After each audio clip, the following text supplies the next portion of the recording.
your good and your bad habits also get reflected in the culture. Like, people follow your example.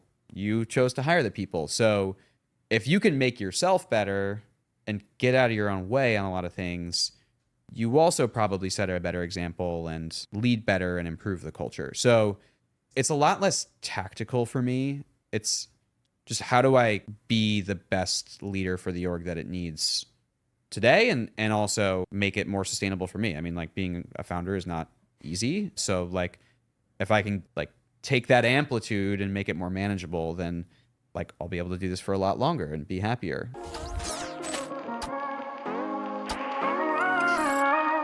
Drew Marconi is the co-founder and CEO at Intelligems, a Colorado-based company providing invaluable assistance to e-commerce stores through testing, data, and analytics.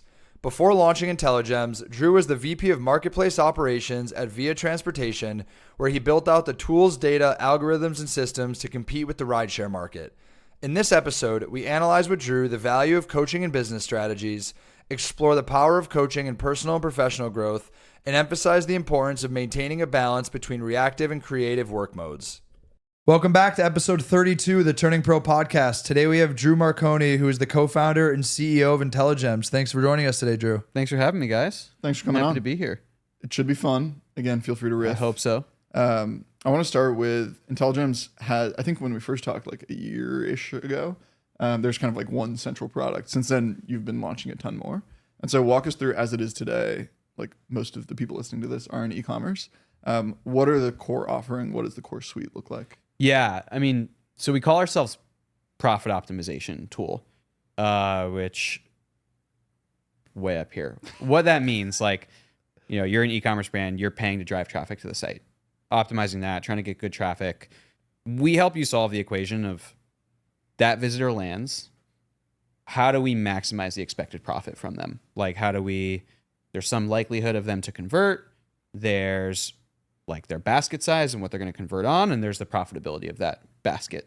And we want to like give brands tools to go optimize all of that. So every visitor, you are like maximizing the potential from them and getting the yield and getting better ROAS and being more profitable and operating better. We can get into it, but like our background's surge pricing and dynamic pricing, which is how we got here. So our first product was all about price testing. Like, should this watch band cost 20, 30, 40 bucks? What's the price elasticity? Like, how many people are going to convert? Yeah, fewer people will buy at 40, but your profit's a lot better. Like, where is that sweet spot? So that was where we entered the market in 2022. We realized pretty quickly, like, there's a lot more to price than just the list price. So then it became, hey, let's test shipping thresholds and free shipping versus paid shipping. And what should that cost? Like, that's a big price factor for customers. So we can also help you A/B test that. That led into offers and discounts and like, hey, you're giving out 20% off to everyone. Like, does that actually generate extra profit, or are you just giving away money? And then over the last 8 months, we've been building out what we call content testing, which is A/B testing for all the content on the site. So like Google Optimize, rest in peace, a bunch of people used for their CRO tests, figure out what's going to convert. And so we saw that was going away. We said, hey, we can build like a really profit-centric version of that. So that helps people test basically anything on the front end: UX, images, your copy, new apps. You can roll that out, A/B test or C test different versions, and then see, okay, conversion went up. Maybe one of those actually drove extra AOV. Where does that net you out on profit per visitor? So yeah, our offerings are kind of price testing, shipping testing, discount testing, and then everything content related. I feel like in every business, especially within e-com SaaS, there's what you're experiencing now. There's like a push and then a pull. And it seems like you're just like grinding and like pushing this boulder up the mountain. And then a combination of things happen: product getting better, team getting better, just brand tailwinds and people hearing about you. What was that moment in time where it felt like you were pushing to have conversations, and then all of a sudden leads are just coming out of nowhere and everyone wants to work with you? Yeah. I mean, there's still days where it feels like pushing. I'll be real. Getting people to think about pricing early on, like we started this in 2021, was a push. A lot of people were like, hey, we didn't think that much about our pricing strategy, but it's working. We can put money into Facebook. Money's coming out. We haven't touched prices in 3 years. Like, we're good. And the first moment of pull came in like late 2021. iOS 14.5 rolled out, like acquisition costs are getting more expensive. Then inflation starts to hit, like the supply chain. That was when like containers got super expensive. Early COVID. Yeah, like early COVID was ripping, but then this was like second half of 2021. All of a sudden, like every single cost item for brands started getting more expensive. And they're like, oh, what was formerly my 72% gross margin is now 55%. Maybe I should go revisit pricing. So some people who we had spoken to really early on, like before we had a product, who kind of were like, we're good, then started coming back and saying, hey, like we'd love to figure out how we can get better pricing data. And so, that became a tailwind of like, it's harder to operate, costs are going up. And then I would say we had a second moment around when Optimize shut down. So that's like last September. I think similar to GA4, people were kind of waiting to the last minute to deal with it. And they realized, oh shit, like all of my A/B tests are about to pause because Google is shutting this down September 30th. And so we'd done all this work like building the product and getting some beta. And as that rolled out, we did like a push on all these different test types. Like something happened. I don't know if it was scale or like different agencies putting us out there, but all of a sudden people started coming to us and saying, hey, we heard this tool is good. Like, can I do X? Can I do Y? And it made this really fun 6-month period of like, oh, you can't do that right now, but we can probably let you do that next week. And it was the fastest we've ever developed product. It was just like multiple features a day because people were coming in, telling us what they wanted to do, what they needed. We could go provide it. We had like the whole team oriented towards it. And yeah, it's just kind of continued like that since then. Like there's a certain people love sharing their wins and sharing test results. And so they tell other folks, and that has generated like a nice kind of pull for what we can offer. I feel like your business above most is the easiest one to just let results speak for themselves. One of the reasons it's one of my favorite tangential businesses in the space is because he chases the same metric we do, which is profitability. Right? Like one of our moments was the same thing where everyone's like, oh no, I need to cut costs, I need to get more efficient. It wasn't just growth at all costs, because profitability is our value prop as well. And I can't say the same for every e-com software company in the space. But the other fun side note I want to just add in is Drew. We talked about it before we started, but he's legit one of the OG people that was like involved in our journey without even paying attention to it. He knew our business like 3 iterations ago that I don't think anyone in our current like ecosystem even knew existed, other than I think Drew. That's when it was Framework. It was Framework Labs. Yeah, and I was hearing about, oh, Platter. What's Platter? And then I was like, oh, wait, Mike and Ben? Like it's the same guys? Yeah. The brand has come a long way. But even back 2 years ago, like me and Mike were talking about the same thing of, hey, feels like people are super under-resourced on what to do once a visitor lands on the site. And like we can make a lot more profit from that. So yeah, like very similar value prop. Yeah, it's I would say the one caveat is where you guys are, I don't know if you have any service piece to your business, but like you layer in on top of like the infrastructure, whereas we are like trying to go at the bottom, which is definitely very challenging. But I mean, look, everyone has to find their pocket within the space to play in. When it comes to customer acquisition specifically, as that kind of snowball happened where all of a sudden people were coming out of the woodwork, customers referring, investors referring, people seeing you guys and coming in, what were you very intentional about in terms of the levers that you pulled there? Because again, some of it is sometimes people come in and you're like, I don't even know where you're coming in. They just see you. But then sometimes you can pull very strategic levers about like agency partnerships or channel partnerships. Walk me through how you thought about that. Yeah, I mean, one thing that has always been, 2 things that have been clear to us is we are hopefully serving the first 0.2% of the customers that we're ever going to have. And we should treat them accordingly. We should give them the best possible experience, be really generous in how we treat them. And like our number one company value, which sometimes gets us into trouble, is like be helpful. So like, let's just be generous. Let's try to orient towards impact. If it's not working for someone, like great, let's be honest about that. If it is, let's find ways to make it even better. So just treat everyone coming in who's taking a chance on us as like a potential evangelist, and really go above and beyond where we can, and just be like, honest and real and helpful as possible. The flip side is we also realized early on, like we've always run pretty lean. We need to focus our energy. And like we launched an app in the App Store in January 2022.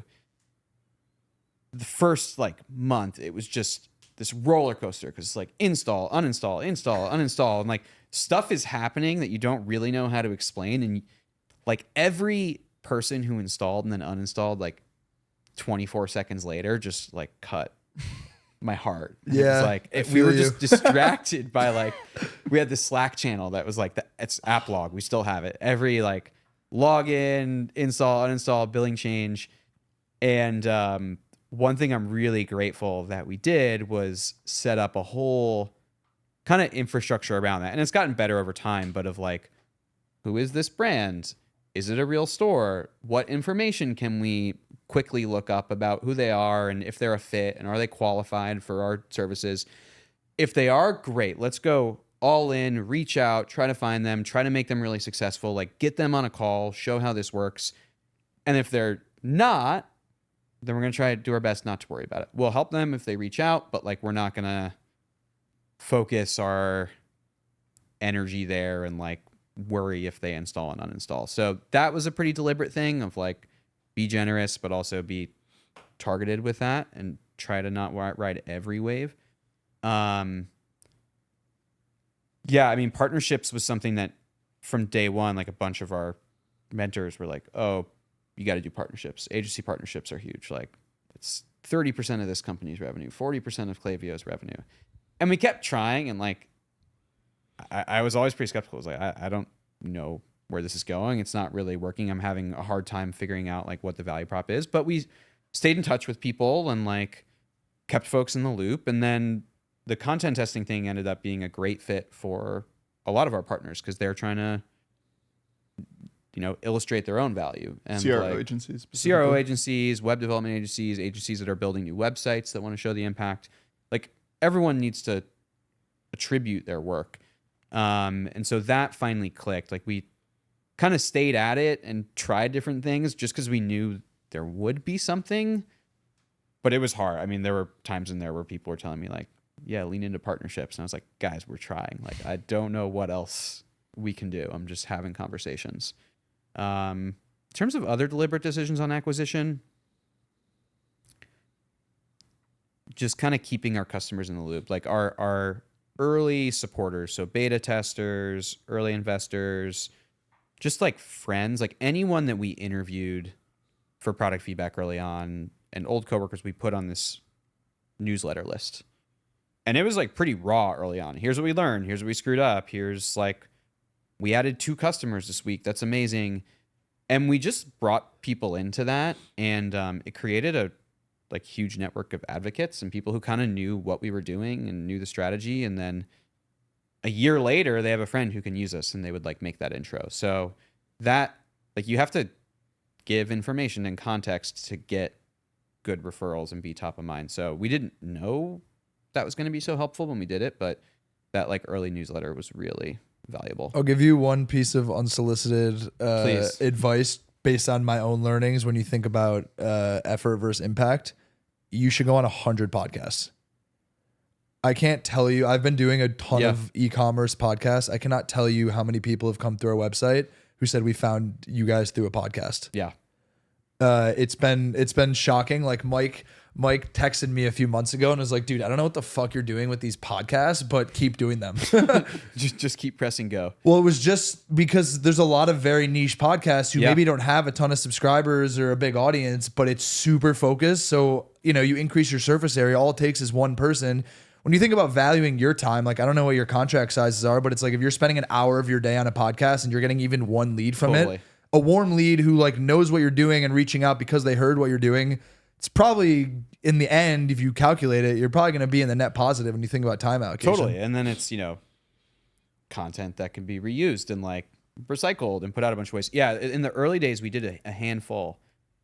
And similarly, that like helped us. That was actually a nice pull moment too of, hey, price testing is pretty esoteric. It's like, we're talking about price elasticity and profit per visitor. And like, it's not a just immediate sell. I get it. So being able to talk about it long form, I find as well, just gets it in people's head in a way that like it can if they're just popping on a website. I'm curious, what are like the key markers that you look for when you're qualifying a brand? Is it category, revenue, amongst other things?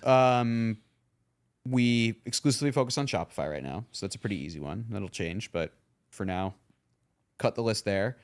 A certain amount of revenue is necessary because you need traffic to run tests. Like, you know, But is it visitors or revenue, or you're just saying one is typically a function of the other? It's number of orders is like the N for an A/B test. Okay. And a given test, we want minimum 100 orders per group, but something sensitive like a price test, we probably want 200 to 300 orders per group.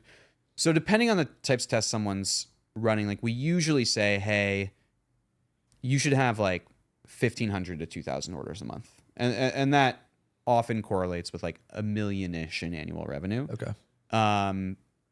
Depending on where someone falls, we're going to like put them into a different funnel, a more self-serve one, or one that's, hey, let's actually like build a solution here and talk about what makes sense. Every industry is good for this. Really high AOV, we have to be pretty careful with, because like when you were buying this couch, you and your roommates probably like took a long time to make the decision, brought it up on a bunch of devices, came back over time. So that like high consideration cycle products don't get as good of test data. So that's like, we try to work with AOVs under $300. That's actually the same with our business too, because a lot of our value prop is around like gamification and incremental improvements of AOV conversion, cost savings. But it's like, if you're selling, $500 jewelry, I'm not going to tell you to put like an incentive bar and upsells in your cart, like, because no one's going to just impulsively add a $400 product to their purchase. Yeah, exactly. And they may be doing $10 million in revenue, but not have actually that many orders to go get statistical significance with. Yeah. When you talked about the like phases of momentum, and especially over the past 6 months, I mean, even working with you guys, like seeing the momentum in real time, I feel like there's on the surface, everything's gravy, everything's moving, it's exciting, you're building more product, you're talking to your customers, building more product, signing more customers. On the downside of that, especially for you in your role, there's so many highs and lows. It's like the frequency of highs and lows, maybe before one high a week, one low a week. Now I'm sure like it's 1 hour to the next. Now I'm sure it's like as things, I mean, Verbatim too, over the past kind of 6 months as well, we really started to scale. And on one hand, I'm like, oh my God, this is so exciting. On the other hand, I've been more frazzled than I ever have, because every hour it's like this. How have you learned to manage that? Having a co-founder is really helpful. Amen. I find you just like inevitably you can pull each other closer to the middle. Like the amplitude's super high, but you can I can just call up Adam, my co-founder, and like we'll even out a little bit. One of us will be high, one of us will be low. We'll get to a good point. Finding time to zoom out, incredibly helpful. So like I still do an investor update monthly, and that's like a great, the days feel long, but the months you're like, wow, we made a ton of progress. Have you always done monthly? Pretty much. I mean, we did weekly for a period. We went through Techstars, and they were like, you're going to send an update weekly, which is how that newsletter started. That I only kept up for like 3 months. I'm on the other side of the spectrum on that topic. Quarterly? I do quarterly. Yeah. We'll probably change at some point, because it tends to be the thing on my to-do list. And I'm like, oh man, dreading The writing reason this. I do quarterly, I just have a founder friend who built a very successful business. His perspective on it was, if you want to know what's going on in my business, like get on the phone with me and be helpful. Which I'm like, you want to keep people in the loop, of course, but like from a philosophical perspective, that's a super valid like perspective, in the sense that you don't want the person who's just bugging you to like, where are your metrics at? What's going on? Like, how about you try to help me improve my metrics instead of just bothering me to find out what they are? And for whatever reason, that just stuck with me. And I'm like, quarterly is the thing. Yeah, I think that's valid. I think it's as much of an exercise for me as it is for the investors, because it forces that zoom out and like, what did we accomplish on that time frame? The other thing I do is every time, like the first thing is an ask, and that was the case with our newsletter. You so lead like, with an ask every time. Like I'm I need to recruiting for this update mine. role. I'm like doing this, and we have a pretty wide number of people on that list, someone is always going to have an answer to that. Like, I need someone who can help fix our Google ads conversion. Okay, yeah, here's like a guy.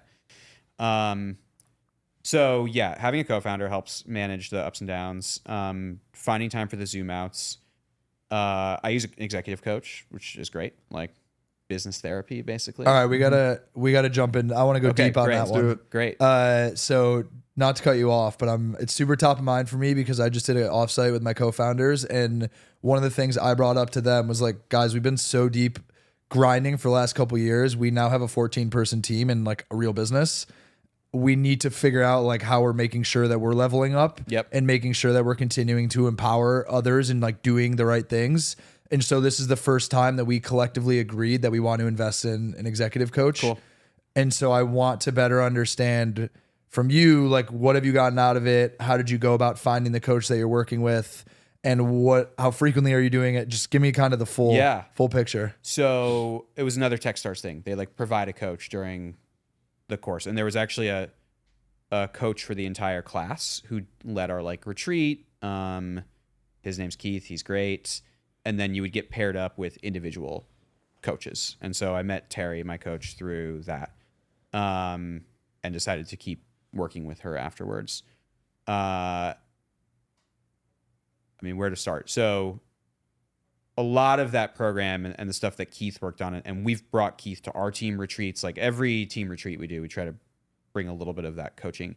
He comes from like a school of thinking called conscious leadership, which is kind of like, how do you stay centered, stay balanced, recognize when you're like operating above the line, like from an area of curiosity and openness and, hey, I'm trying to improve, versus when are you below the line and like operating from I need safety and there's anxiety and like I'm closed off to new ideas.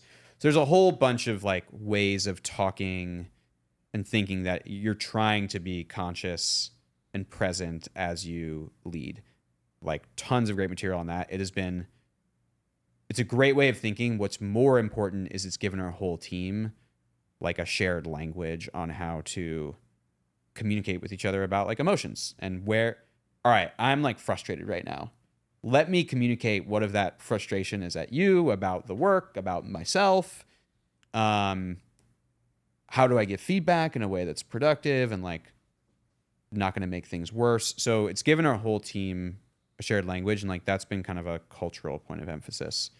And anyone who joins, they like, one that we use a lot is like facts versus story. So, hey, we're having a difficult conversation. I don't think verbatim's moving fast enough. I think you guys are great, so that's not it. But like, let's say that I may have a story that Adrian's overextended and like the team is spread too thin, and that's why we're moving slow. I don't have any. The only facts I have are like, I wanted this to happen and it happened then.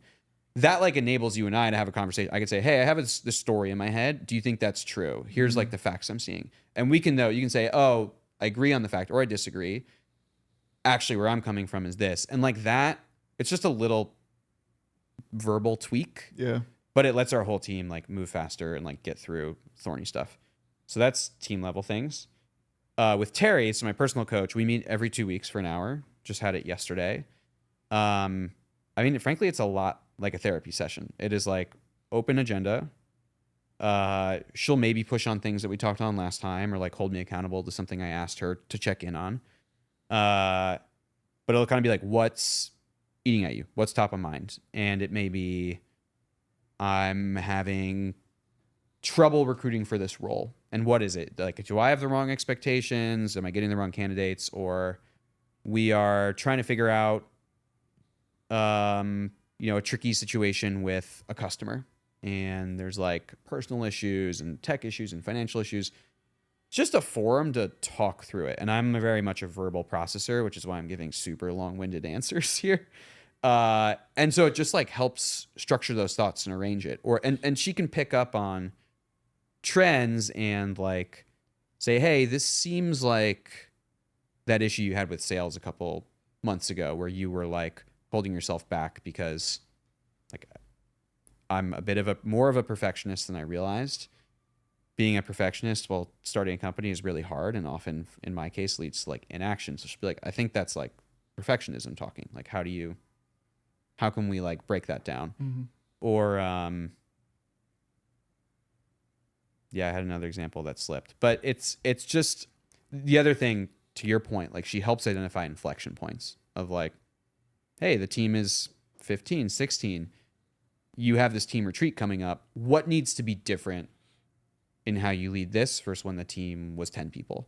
And like prompt that sort of reflective thinking actually about the style of leadership that is really helpful. And like it just generally gives a toolkit for stepping back from the roller coaster and being like, all right, I recognize that there's ups and downs, but like, how am I needing to improve along the way? The other question I have is, do you think it's a good or bad idea to have a coach for us collectively versus us on an individual level? Because I mean, if I'm being honest, also like I don't think we want to be paying out of the company for 3 of us to have 3 individual coaches. It just feels expensive. But again, like maybe it's worth it. So I'm curious. To your point, I mean, like, you know, let's say that's $1,000 a month. Like, that was my other thing is I actually don't know. Yeah, I mean, I think going rate's probably somewhere between $200, $400 a session. Okay.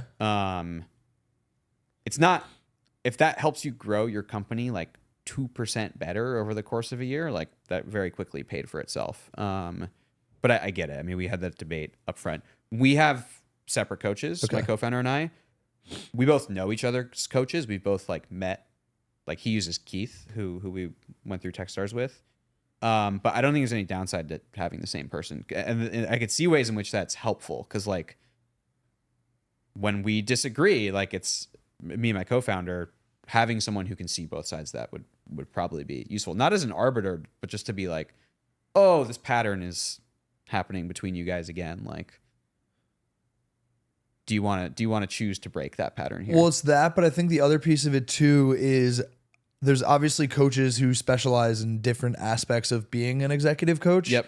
And so it's also, you don't know what you don't know. So we know intuitively that we should be talking to people who've been there, done that, who could just help us grow. But at the same time, I don't think we necessarily know what would be the most beneficial thing for the business today. Like, you know, is Kieran, who's the product guy, should he be talking to a technical-ish person to understand how to like communicate and empower technical people? Whereas should Mike and I be talking to someone who has more operational experience, or is it helpful to cross-contaminate? We don't really have those answers. So I think like having conversations like this with people who've tried different things to just gain knowledge. Because the other thing I'm obsessed about with getting a coach is like you expedite your learning curve by learning from someone who's done what you're trying to figure out. Yeah. Or I mean, there's all sorts of different styles. And I think you played sports. So like, it's worth asking, what kind of coaching do I respond to? Like, do I want someone who's pushing me and like critiquing? Do I want someone who's just like checking in, like more pestering? And like, that's what I need. I prefer someone who will just like, let me talk and like wind my way through it. And that will inform the search. And you also build up your own little like personal board. So my coach like she runs her own business, but she hasn't done the startup thing before. She comes from like a therapy and social work background, but has worked with many founders who've gone through it. So that works for me. But I have, a mentor who's really good at sales and who I go to for like tactical advice on how do I get better at this. Similarly, like Adam has his coach and he's been on the founding side before, but deep in this conscious leadership. But we have an incredibly helpful technical investor who wrote an angel check, and like he'll help us do tech screens and evaluate new engineers and like think about architecture. And so Adam can go to him for very tactical stuff. So there's almost like a network of mini coaches we have on different topics. But for the main one, it's just kind of like, what do you think you're going to respond to the best? I think it's also really important to note that I've worked with executive coaches in the past and also health coaches and other ones, in that sometimes I think I want a certain style, and then you start, and I made the mistake of not trying out multiple people. Like I had a health coach, like a nutrition coach. And in my mind, I'm like, you're tough and disciplined, and like I want someone on top of me. Yeah. And I hired a nutrition coach who every day would like email me and check in.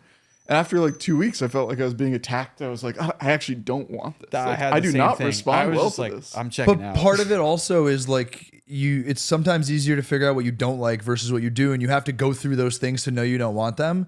But I think in the spirit of trying to be efficient about it, in my mind, at least what feels intuitively, it's like, okay, if I were to recommend Mike to get a coach, like find a coach who's just going to help you close more deals, right? Like it's very simple. Like you're selling, like how could you just be better at what you're doing? Or for me, it's like figure out someone who can help you just be like a better leader and a better operator, like across, cross-functional teams. And with Kieran, it's like, how do you just empower your product and engineering people to build a better product? I'm sure we could like zoom out and make it more like because I think what I'm hearing from you is some of it is also emotional, like how to handle certain situations. Yeah. And maybe that's what it is. But I think all we've landed on thus far was let's try to get some help, but we don't necessarily know what is the most effective yet. Yeah, I think a lot of it for me is like, how do I just get out of my own way? Like a lot of times you don't really know the bad habits that are holding you back until you like get a mirror shown up. And it's been also really, people told me this would happen, but your good and your bad habits also get reflected in the culture. Like people follow your example. You chose to hire the people. So if you can make yourself better and get out of your own way on a lot of things, you also probably set a better example and lead better and improve the culture. So it's a lot less tactical for me. It's just how do I be the best leader for the org that it needs today and also make it more sustainable for me. I mean, like being a founder is not easy. So like if I can like take that amplitude and make it more manageable, then like I'll be able to do this for a lot longer and be happier. It resonates so deeply because I'm a huge fan of therapy. I haven't done it in the context of like business therapy, but like personal, and I've seen ways that it's allowed me to grow, and I talk about it on the pod all the time. And so I'm just thinking about it in real time. It's basically the same thing, but a different, it's not necessarily your personal problems, but like your business problems. Yeah. Yeah. And like oftentimes like that, I mean, they bleed together. So like sometimes blur together. the conversation can go either way. In both forums, sometimes like personal veers into business veers into personal, but and like yesterday I was like, oh man, I have so many meetings. I really want to cancel this, but you just like have to do it in my opinion. So like, it's almost a good sign when I want to cancel it. Cause it's like, all right, I know this is a little painful, which means it's probably important to do for the long run. On the days, we were talking about this in the last pod with David, on the days where you're well slept and you're eating well and you're exercising and you're really stable mentally and you just close some big deals and you're making progress, showing up to back calls, even though it's a lot of work, it is a breeze. Like you're ready for it. I'm curious for you on the days where you look at your calendar and you're back to back and you haven't been working out and you're not feeling well and you just lost a huge deal yesterday and you got 4 hours of sleep, say after shop talk or something. Yep. How do you ensure that as a leader, maybe you're not at 100%, but you're still showing up as best as you can for those deals or for those conversations?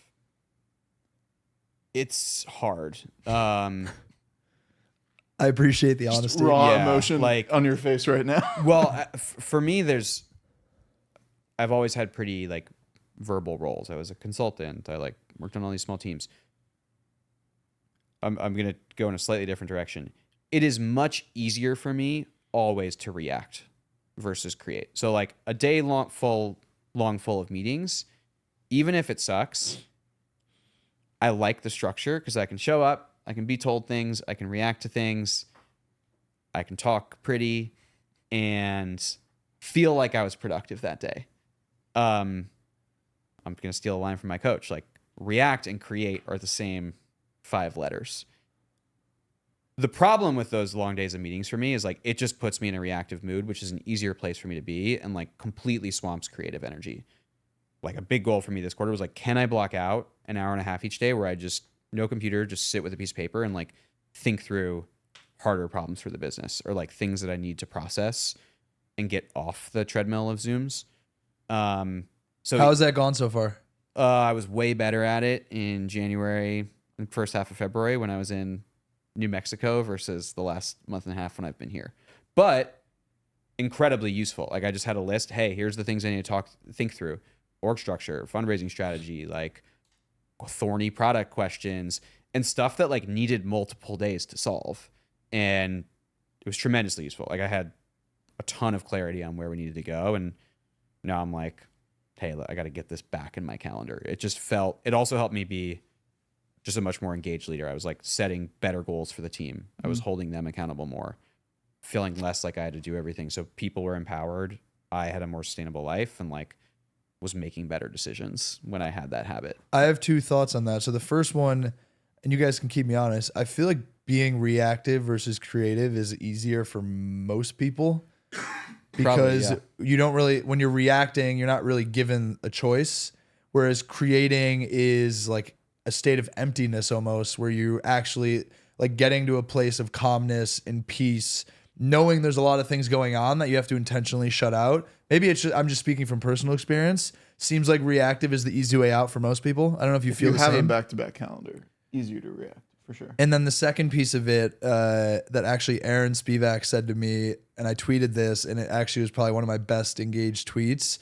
I sent him a screenshot of my calendar one day, and he was like, dude, what the hell is this? And he was like, go through every meeting on your calendar, and every meeting that isn't making you money, take it off your calendar.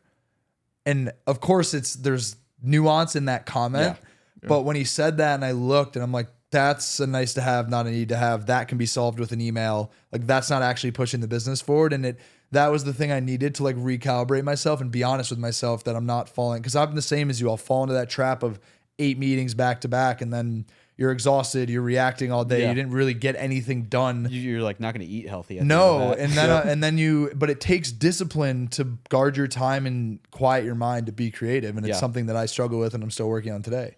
I think it's uncomfortable conversations with yourself too. I was having dinner with Prince from Factored and Chaz, both vinyl portfolio companies. Shout out Vinyl. And I was talking to Prince about this because we've been working with Factored Quality for a long time through Verbatim, and sometimes I'll jump on calls and still be on them. And he was like, "What are you doing on these, man?" I was like, "Well, people want to talk to me." He was like, "No one wants to talk to you, man. Like you hired a good Yeah. team. Let them do their job. They're doing it way better than you." And I still make this mistake sometimes. Where there's sometimes where like I love to get involved in like go to market and sales, and I want to be on those. And then sometimes I'll be on calls and I'm like, I really didn't need to be on this one. Yeah. Even though I think my ego is telling me, no, you need to be on that. Like with you guys, it's like, no, Drew wants to talk to me. And I'm like, I don't think Drew really wants to talk to me on this, or they need my feedback here. I think that's an uncomfortable conversation. Totally. Yeah. You think you're helping your team, but you're like getting in the way of them owning it. Let's talk about social proof for a second, because Adrian never plugs himself on this pod, so I want to take the onus of doing so. Great. Since you work with Verbatim, what problem is he solving for you, and how has it been so far? I mean, a lot of problems. So we're doing one thing that's pretty familiar to people. We're like equipping you with CRO tools with an angle towards profitability. We're doing a bunch of things that are really unfamiliar. No one has been able to do price testing. No one has like personalized and tested shipping thresholds. So there's this category creation exercise of like in 5 years or 3 years, I want every brand above 20 million a year in revenue to have a person who just thinks about maximizing profit. They're smart, they're hungry, they're analytical, they are like owning pricing, which no one ever has a clear owner for. They are like making sure every discount is incremental or iterating their way towards that. They're managing the CRO agency or owning that. And it should just be like a best practice that everyone does. Like there is so much profit left on the table because people don't think about this stuff. To some extent, like I don't care. Intelligems does not need to win all of those deals or even be like, you don't need Intelligems to get better at it. But I feel like we greatly grow our market if we paint this picture for operators of like, this is what the future is going to look like. This is a best practice. Go start thinking about this inside your company.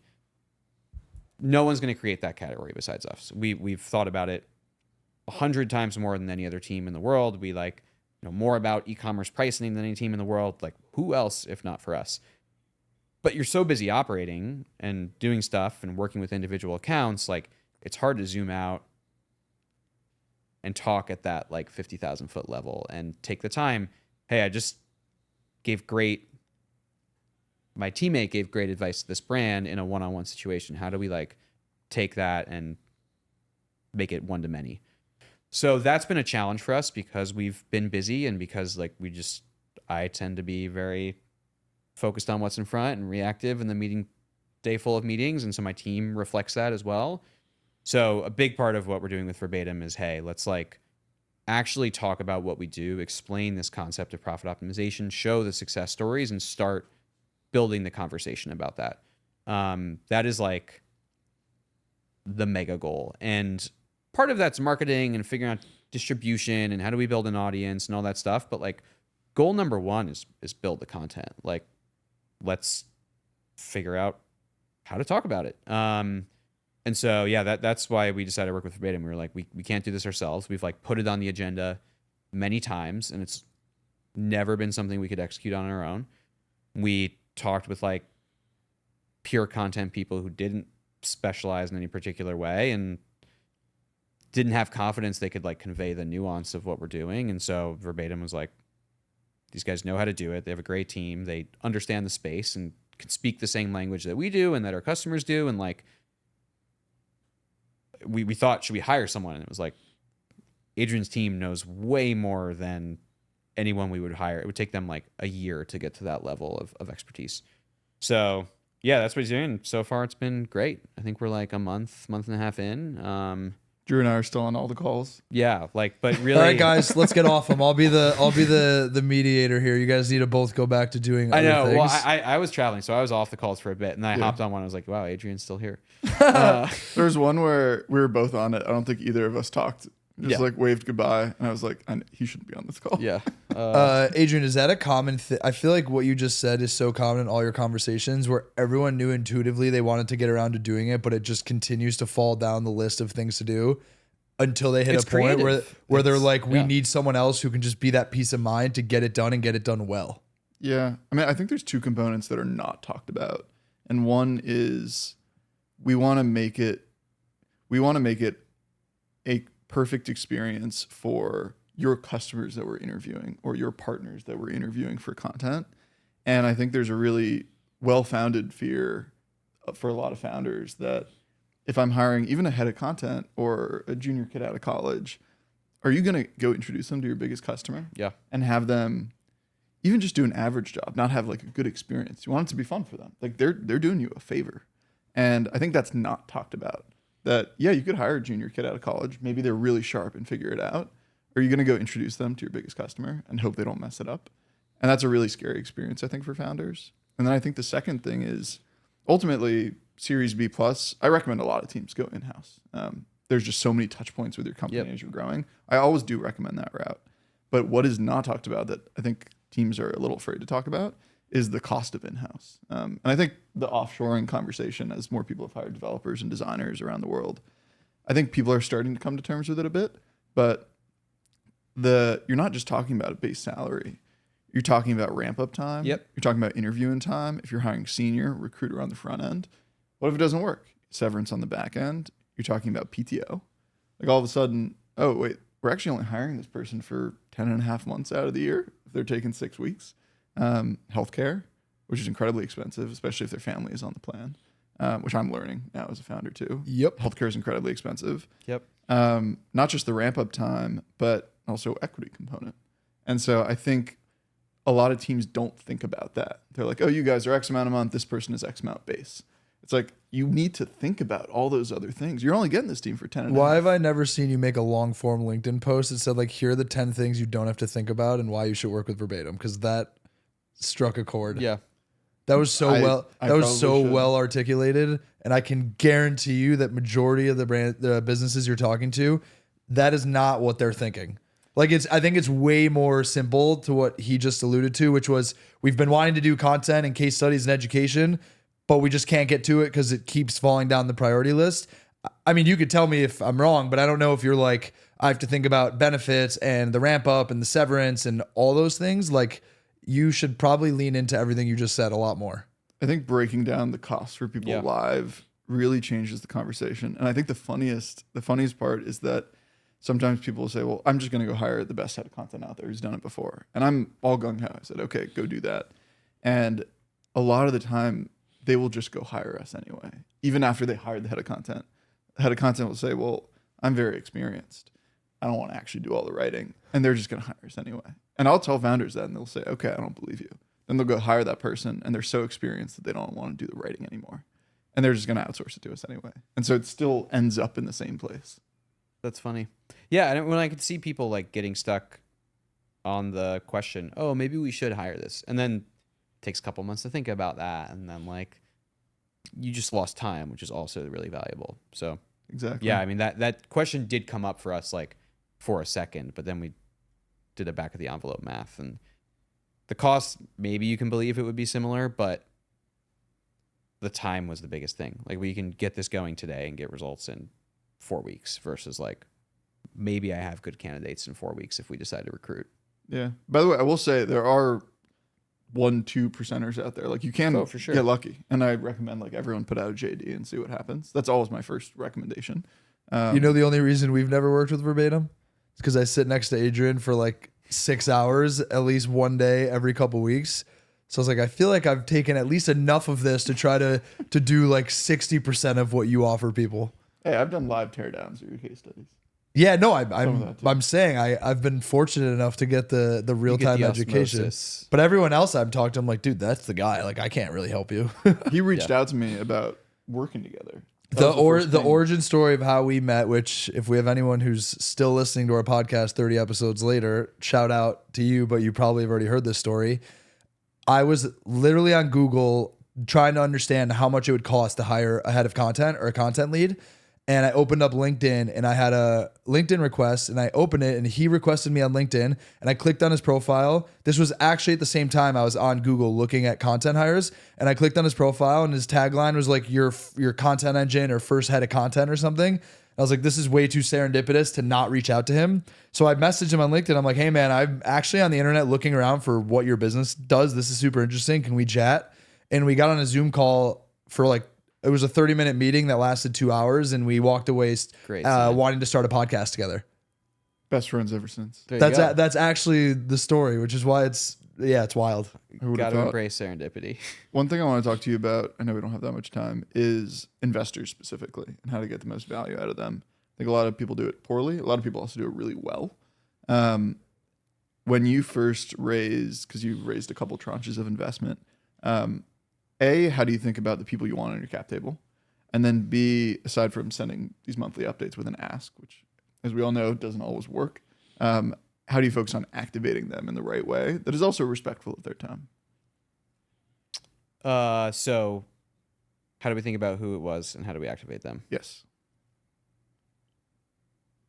I love our investors. I'm going to say that.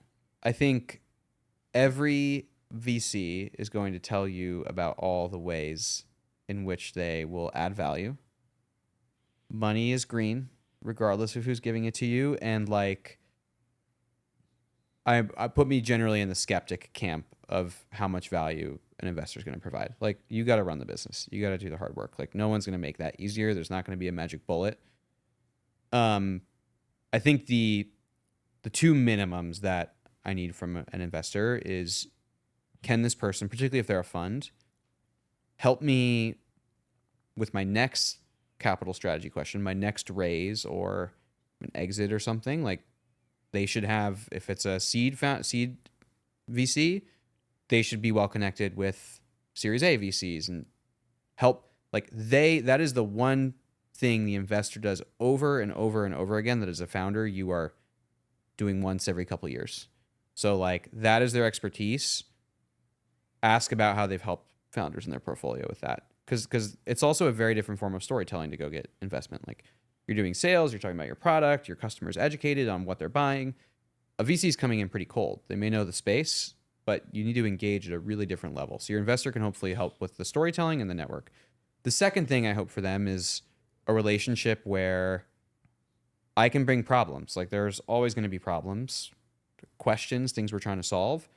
I don't want any fear of judgment or that I'm going to be micromanaged or told I'm doing it wrong. Like, someone who knows that shit's going to happen, I can come and they're going to take a problem solving mindset of like, cool, here's what I've seen. Let's try this. Let's try that. But ultimately, no, like, you guys founders have more context. So like, here's my input, do with it what you want to do. That's the relationship I want with my investor.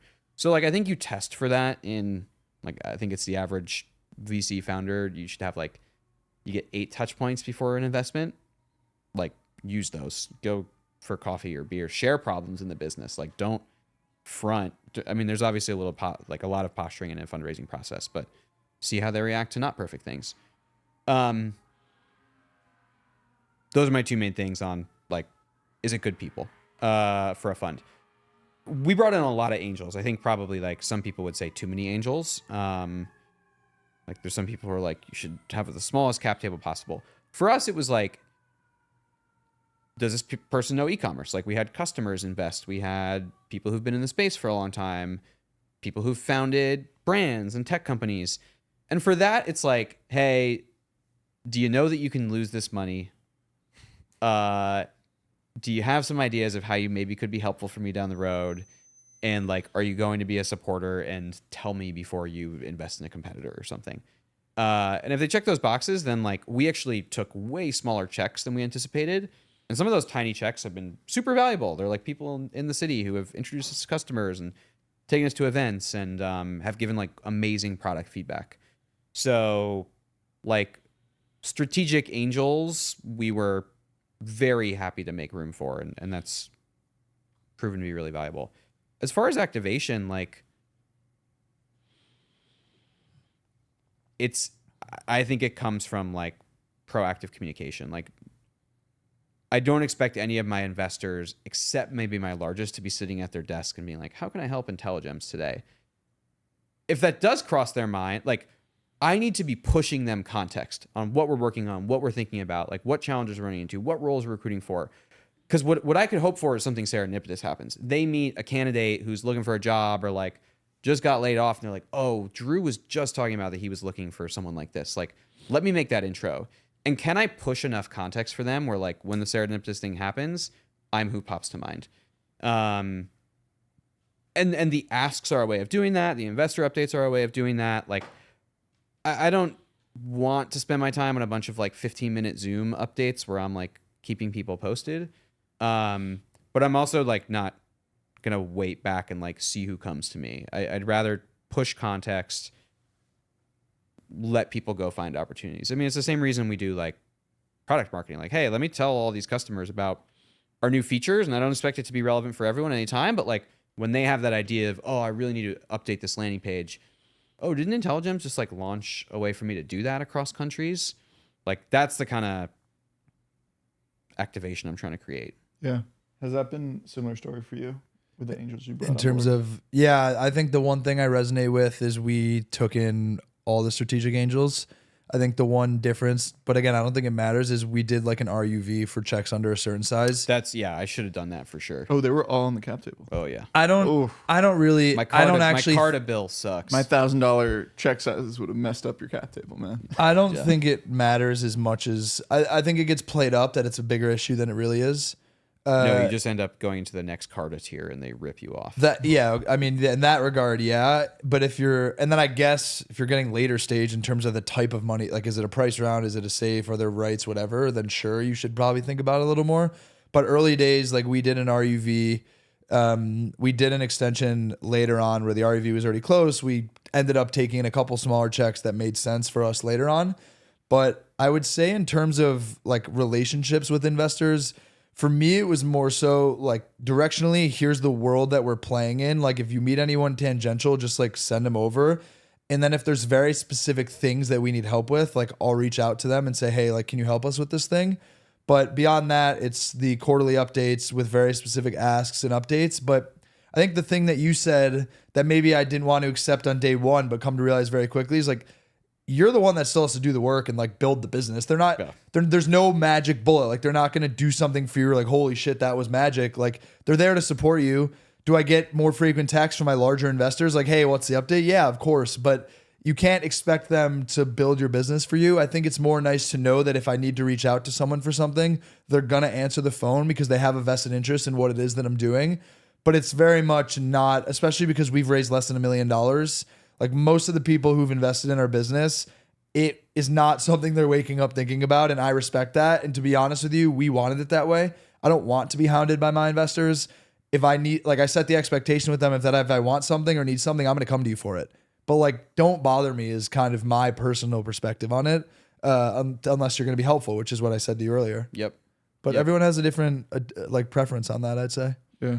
I know we only have a few minutes, but what does the next few quarters look like for you guys? Like when you're end of the year 2024, when you're reflecting in your journal or however you reflect. Yeah. What does a kick-ass year look like for you guys?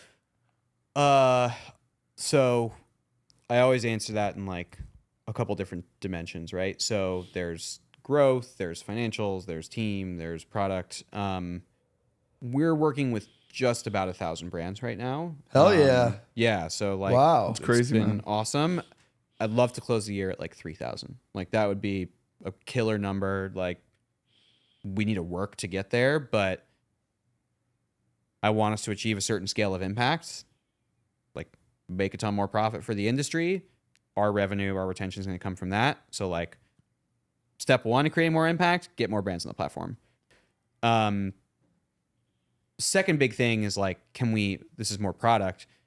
I want us to open up new channels to deliver value. So right now, a lot of the product is A/B testing driven. A/B testing, you are kind of iterating towards the single best version of the site. You know, you're putting out these options. Version B worked the best. Our roots are in dynamic pricing and like making decisions every minute for each rider and each ride. We want to push more towards that, like add on more dynamic features that can be just constantly delivering value for brands in the background. And that looks more like, rather than finding the best one size fits all, the best, like the global maximum, can we take different segments of traffic? Oh, these are your mobile customers from this campaign. These are your returning customers from Klaviyo campaigns on desktop. Can we help you find, oh, actually, this experience works best for that segment. That experience works best for this one. This offer is best for this segment over here. This offer is going to do that. Like Adrian lands on the site. He only needs 10% to convert. To maximize my function, like I'm cheap, you got to give me 20% off. And that's going to be like the optimization that we find. So we're just making decisions per session that add value. And there's a whole, like, that's kind of the tech we love. We love A/B testing, don't get me wrong, but like there's a lot it's been done in the past. Like no one's really pushed into that in a meaningful way in e-commerce. So hopefully we can deliver more value through like dynamic features on the product. And then on the team front, I mean, I just like love our team. We've kind of slowly built it out and have kept a really high bar, and we need to add folks this year, but I hope that we are like at 22, 24 people, but have kept the same bar, and like our culture has stayed the same and even gotten better. Like the way I think about it's like, all right, there's a core of us. First was me and my co-founder. We brought on our first couple people. Here's how we work. Spread it to them. We were lucky to bring in a couple people from our last company. So great. They know how we work. They're part of the core. We just had our team retreat. Now, like the 8 new folks who joined since last year, they get how we operate. They're part of the core. Can we like keep, like, it's almost like a tree, like strengthening the cultural wood at the middle. And I don't know how to measure that in like a goal, but Revenue. yeah. Hopefully we've grown the team and like kept that bar the same. And everyone is like, this is the smartest group of people I've ever worked with. Talent density. Yeah. I love that. That's a great place to wrap. Yeah, that was awesome, man. I appreciate you coming on. You want to just look at the camera and let everyone know where they can find you and what you're up to? Yeah. So I'm Drew Marconi. You can find us at intelligems.io, INTELLIGEMS, or on the App Store. If you have any A/B testing needs, if you want to just chat about how you can boost your profit, come find us. You can email me, drew@intelligems.io, or fill out the demo form on the website. Hell yeah. Thanks, man. This Awesome. is great. Thanks, guys. Yeah, thanks for having me on.